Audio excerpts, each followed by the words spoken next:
ఉదయం టిఫిన్ కోసం అటుకులతో పోహ చేశాను. వీడియో స్కిప్ చేయకుండా గనుక చూస్తే పర్ఫెక్ట్‌గా మీరు చేసేయొచ్చు. దాంతోపాటు చట్నీ కూడా చేసేద్దాం.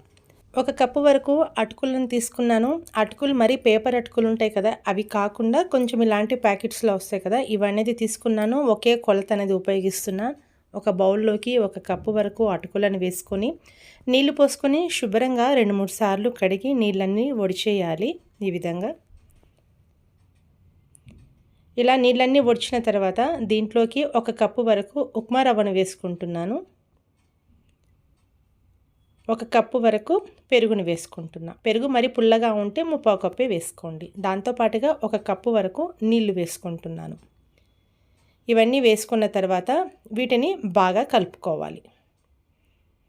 ఇలా బాగా కలుపుకున్న తర్వాత మరో అరకప్పు వరకు నీళ్ళను కొంచెం కొంచెంగా వేసుకుంటూ మరోసారి కలుపుకోండి.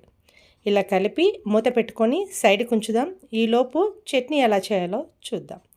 చట్నీ కోసమే ఒక కప్పు వరకు పల్లీలను తీసుకున్నాను, వేంపి పొట్టు తీసాను. పావు కప్పు వరకు పుట్నాల పప్పును తీసుకుంటున్నాను. దీంతో పాటుగా కొంచెం అరచిప్ప వరకు ఎండు కొబ్బరిని తీసుకున్నాను. ఎండు కొబ్బరిని చిన్న చిన్న ముక్కలుగా కట్ చేసి వేసుకుంటున్నాను. ఒక ఉల్లిపాయని వేసుకుంటున్నాను. ఉల్లిపాయని కూడా ముక్కలుగా కట్ చేసి వేసుకుంటున్నాను. రుచికి తగ్గట్టుగా కొంచెం తక్కువగానే నేను పచ్చిమిరపకాయలు అనేవి తీసుకుంటున్నాను. ఒక 5, 6 పచ్చిమిరపకాయలను ముక్కలుగా కట్ చేస్తున్నాను. తర్వాత కొంచెం అల్లం ముక్క వేసుకుంటున్నాను. చాలా టేస్ట్గా ఉంటుంది. తర్వాత రుచికి తగ్గట్టుగా సాల్ట్ వేసుకుంటున్నా. ఇప్పుడు చింతపండును కొంచెం నాననిచ్చాను. ఇలా చింతపండు నీళ్ళని తీసుకొని అవి కూడా ఒక కప్పు వరకు వేసుకుంటున్నాను. వీటితో పాటుగా ఒక కప్పు మామూలు నీళ్ళని వేసుకుంటున్నాను. ఇవన్నీ వేసుకొని స్మూత్ పేస్ట్లా చట్నీని మిక్సీ చేసుకోవాలి. ఇలా చూడండి, మీకు కావాల్సిన చిక్కదనం ఉంచుకుంటూ ఈ విధంగా మిక్సీ పట్టాను. తర్వాత ఒక ప్యాన్ పెట్టుకుని ఒక స్పూన్ వరకు ఆయిల్ వేసుకున్నాను. చట్నీని తాలింపు వేస్తున్నాను. తాలింపు గింజలు ఒక స్పూన్ వరకు వేసుకుంటున్నాను. తాలింపు గింజలు అంటే జీలకర్ర, ఆవాలు, పచ్చెనగపప్పు, మినప్పప్పు. వీటిని కొంచెం చిటపటలాడిన తర్వాత ఒక పెద్ద సైజు ఉల్లిపాయను ముక్కలుగా కట్ చేసి సన్నగా అవన్నది వేసుకుంటున్నాను. దీంతో పాటుగా కొంచెం కరివేపాకును కూడా వేసుకుంటున్నాను. ఇవి కొంచెం వేగాలి. అయితే ఈలోపు మీకు ఉపయోగం అనుకుంటే ఒక చిట్కా చెప్తున్నాను చూడండి. ఎండుమిరపకాయలు ఉంటాయి కదా! ఇప్పుడు వర్షాకాలం, త్వరగా లోపల బూజు వచ్చేస్తుంది. అందుకే కొన్ని ఎండుమిరపకాయలను కవర్లో వేసి ఫ్రిడ్జ్లో కనుక ఉంచుకున్నారు అంటే ఎండుమిరపకాయలు అనేది మెత్తపడవు, అదేవిధంగా బూజు కూడా పట్టకుండా ఉంటాయి. నచ్చితే ఒకసారి ట్రై చేసి చూడండి. ఇలా వీటిని తాలింపును వేంపుకోవాలి. వేగిన తాలింపును చట్నీలోకి వేసుకోవాలి. చట్నీలోకి వేసుకున్న తర్వాత తాలింపును బాగా కలుపుకోండి చట్నీలోకి. ఈ విధంగా టేస్టీ అయిన చట్నీ రెడీ. నచ్చితే తప్పకుండా ఒకసారి ట్రై చేసి కామెంట్ చేయడం అయితే మర్చిపోకండి ఫ్రెండ్స్.